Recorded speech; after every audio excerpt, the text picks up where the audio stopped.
साल की बात है। एक शहर में एक छोटा सा परिवार रहता था, जिसमें एक बूढ़ी माँ कमला, बहू स्वर्णा और पति तेजपाल रहता था।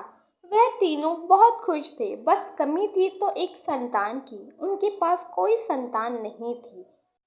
एक दिन स्वर्णा अपने कमरे में बैठकर रो रही होती है। तभी उसकी सास आती है। बहू, क्या हुआ? क्यों रो रही हो? माँ, हमारे पास सब चीज की मौज है। भगवान ने थोड़ा थोड़ा सब दिया है। बस एक संतान नहीं, एक संतान हो जाए तो मेरे दिल को तसल्ली मिल जाए। कुछ साल भगवान मेरी भी सुन ले। अरे बेटा, एक न एक दिन भगवान जरूर सुनेगा। कुछ टाइम बाद स्वर्णा को एक बहुत सुंदर सा बेटा होता है। उनका छोटा सा परिवार पूरा हो जाता है। दोनों अपने बच्चे रोहित से बहुत प्यार करते हैं। स्वर्णा का तो मानो खुशी का कोई ठिकाना ही नहीं होता। तेजपाल अपने काम के लिए निकल जाता है। फिर स्वर्णा भी बच्चे को निहार रही होती है और बहुत खुश रहती है बच्चे के साथ। एक दिन वो बच्चे को खिला रही होती है, उससे बातें कर रही होती है कि बच्चा उसके हाथ से छूटकर जमीन पर गिर जाता है।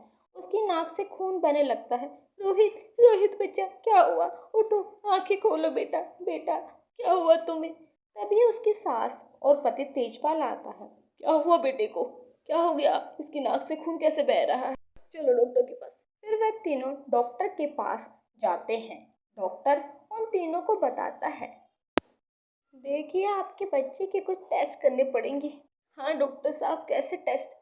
वो तो टेस्ट रिपोर्ट आने के बाद ही पता चलेगा। डॉक्टर जी, आपको जो करना है कर लीजिए, बस मेरे बच्चे को जल्द से जल्द ठीक कर दीजिए। हाँ ठीक है, मैं आपके बच्चे का टेस्ट कर देता हूँ, आप थोड़ा इंतज़ार कीजिए। डॉक्टर रोहित की टेस्ट रिपोर्ट देखकर हैरान होते हैं। बच्चे को ब्रेन ट्यूमर होता है। डॉक्टर उन्हें बताते हैं कि आपके बच्चे को ब्रेन ट्यूमर है, आपको जल्द से जल्द ऑपरेशन कराना होगा। और अच्छा, मेरे बच्चे को ब्रेन ट्यूमर है, इसमें कितना खर्चा होगा डॉक्टर साहब? कम से कम 10 लाख रुपए। आप जल्दी से जल्दी जमा करा दीजिए, उसके बाद हम ऑपरेशन शुरू करते हैं। हाँ, मैं अपने बच्चे को बचाने के लिए कुछ भी करूँगी, लेकिन उसकी जान बचा लीजिए। हाँ, आप जल्द से जल्द पैसे जमा करा दीजिए, हम ऑपरेशन शुरू कर देंगे। ठीक है, ज़्यादा देर करना अच्छा नहीं रहेगा। डॉक्टर साहब, हमारे पास तो 10 लाख क्या 50,000 रुपये भी नहीं है। अब तेजपाल पैसे ना होने की वजह से अपने बच्चे रोहित को हॉस्पिटल से छुट्टी कराकर घर ले जाते हैं। स्वर्णा का रो रो के बुरा हाल होता है। वह घंटों भर अपने बच्चे को गोद में लेकर बैठी रहती, उससे बातें करती, लेकिन बहुत मन ही मन परेशान होती। एक दिन स्वर्णा आधी रात को बाहर टहलने निकलती है। टहल कर थक जाती है तो वह एक पीपल के पेड़ के नीचे बैठ जाती है। बैठकर उसे रोहित की बीमारी की याद आती है। वह फूट फूट के रोना शुरू कर देती है। हाय मेरा बच्चा, पता नहीं कैसे ठीक होगा, क्या हो गया उसे, मैं कैसे उसका इलाज कराऊं, इतने पैसे कहाँ से लाऊं अपने बच्चे के इलाज के लिए। हे भगवान, मेरी मदद कर, कुछ तो इंतजाम करा मेरे बच्चे को ठीक कराने के लिए। ये सारी बातें पीपल के पेड़ पर रह रही चुड़ैल सुन रही होती है। अरे, इस औरत को अपनी जान प्यारी नहीं है क्या, जो आधी रात में मेरी नींद खराब करने आ गई है? इसे देखना पड़ेगा। स्वर्णा अपने आप से बातें कर ही रही होती है कि चुड़ैल उसके सामने आ खड़ी होती है और बोलती है, ए, तुझे अपनी जान प्यारी नहीं है क्या, जो आधी रात में यहाँ रो रो के मुझे परेशान कर रही है? लगता है तुझे सच में अपनी जान प्यारी नहीं है। हाँ, आप सही कह रही हो चुड़ैल जी, मुझे अपनी जान प्यारी नहीं, अपने बच्चे की जान प्यारी है। उसे दिमाग की कुछ परेशानी है। क्या हुआ तेरे बच्चे को? दिमाग की परेशानी होने की वजह से उसके इलाज में पैसों की ज़रूरत है और हम बहुत गरीब हैं, कहाँ से लाए इतना पैसे? और इतने पैसों का इंतज़ाम हो भी नहीं पा रहा। मैं क्या करूँ, कैसे बचाऊँ अपने बच्चे की जान? मुझे दिन रात नींद भी नहीं आती, इसी कारण सोच सोच के मैं बहुत परेशान हूँ। अपने बच्चे की जान कैसे बचाऊँ? तेरी ये कहानी सुन के मुझे अपनी कहानी याद आ गई। मेरी एक बेटी थी जो एक्सीडेंट में मर गई। उसकी गम में मैंने भी खुदकुशी कर ली और एक चुड़ैल बन गई। तू चिंता मत कर, मैं तेरी मदद करूँगी। 1 महीने बाद तू यहाँ पे आ जाना। तेरे बच्चे के इलाज के सारे पैसों का इंतज़ाम मैं खुद कर दूँगी। पर अब कैसे करूँगी ये? तू चिंता मत कर, तू बस आराम से घर जा, अपने बच्चे की देखभाल कर और 1 महीने बाद ठीक इसी समय यहाँ आ जाना। तुझे अपने बच्चे के इलाज के सारे पैसे मिल जाएंगे। अब तू घर जा। स्वर्णा को चुड़ैल की बातों पर विश्वास तो नहीं होता, पर उसके पास कोई और चारा भी नहीं होता। वह अपने घर चली जाती है और जाकर सो जाती है। फिर चुड़ैल सुबह होने का इंतजार करती है। जैसे ही सुबह होती है, वह एक गरीब औरत का वेश धारण कर लेती है, जिसके कपड़े फटे होते हैं। वह रेलवे स्टेशन पे जाती है और सबसे बच्चे के इलाज की मदद के लिए पैसों की भीख मांगती है। बहन जी, मुझे पैसों की ज़रूरत है, आप मेरी मदद कीजिए। अरे जाइए जाइए, बहुत देखे हैं आप जैसे।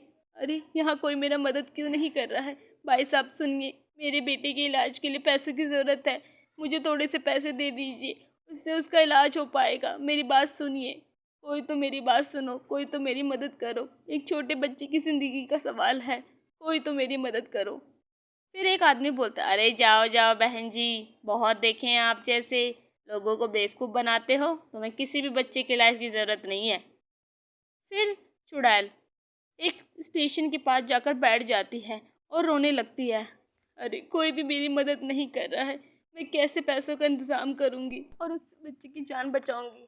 चुड़ैल गा गा कर अपनी कहानियाँ सुनाती रहती है कि शायद कोई तो मदद के लिए आए। फिर एक औरत उसका दर्द भरा गाना सुन के उसे कुछ पैसे दे देती है और चुड़ैल से बातें भी करती है। बहन जी चिंता मत कीजिए, भगवान आपकी मदद ज़रूर करेगा। फिर चुड़ैल को समझ आ जाता है कि ऐसे तो उसे कोई मदद नहीं मिल रही थी, क्यों ना वह ऐसे गाना गा गा कर ही अपनी कहानी लोगों को सुनाए और कुछ पैसों का इंतज़ाम हो जाए। फिर चुड़ैल यही तरीका आजमाती है, वह अपनी दुख भरी कहानी गाकर सुनाती है, लोग उसे पैसे दे देते। शाम तक चुड़ैल के पास काफ़ी पैसे इकट्ठे हो जाते हैं। वह उन पैसों को अपनी साड़ी के पल्लू पे बांध लेती है और अपने घर यानी अपने पीपल के पेड़ के पास जाना शुरू करती है। फिर वह पीपल के पेड़ पर जाकर थक हार कर बैठ जाती है और पैसों को गिनना शुरू करती है। उसके पास काफ़ी पैसे इकट्ठे हो जाते हैं। वह बोलती है, पैसे तो इकट्ठे हो गए, लेकिन इतने नहीं कि बच्चे के इलाज में काफ़ी हो, मुझे और पैसों का इंतज़ाम करना होगा। फिर चुड़ैल अपने आप से यही बातें करती रहती है और पैसों के इंतज़ाम के लिए हर रोज़ रेलवे स्टेशन पर जाकर गाना गाकर अपनी दुख भरी कहानी सुनाकर लोगों से पैसा इकट्ठा करने का सोचती है। फिर वह अगले दिन भी ऐसा ही करती है, रेलवे स्टेशन पे जाती है, पैसे इकट्ठे करती है और शाम को पेड़ के पास आकर पैसों को गिनती है। इसी तरह चुड़ैल रोज रेलवे स्टेशन पे जाकर अलग अलग तरीके से लोगों से गाना गा गा कर भीख मांगती थी। फिर उसके पास एक दिन सारे पैसे इकट्ठे हो जाते हैं। अरे सारे पैसों का इंतजाम हो गया, अब बस स्वर्णा आ जाए और मैं उसके बच्चे के इलाज के लिए पैसे दे दूँ। फिर अगले दिन शाम के वक्त स्वर्णा को याद आता है कि उसे आज चुड़ैल से पैसे लेने जाना है। वह उसी पीपल के पेड़ के नीचे आ जाती है और बैठकर चुड़ैल का इंतजार करती है। चुड़ैल भी थोड़ी देर बाद स्वर्णा के सामने आ जाती है। आ गई तुम, मैं तुम्हारा कब से इंतजार कर रही थी। हाँ मुझे तो आना ही था और कोई चारा भी तो नहीं था मेरे पास पैसों का इंतजाम के लिए, बस तुमसे ही उम्मीद थी मुझे चुड़ैल जी। फिर चुड़ैल सारे पैसे स्वर्णा की गोद में रख देती है। आपने इतने सारे पैसों का इंतजाम कैसे किया? अरे मैं रोज रेलवे स्टेशन पे जाती थी और गाना गा के लोगों से भीख मांगती थी। अब तुम जाओ अपने बच्चे का इलाज कर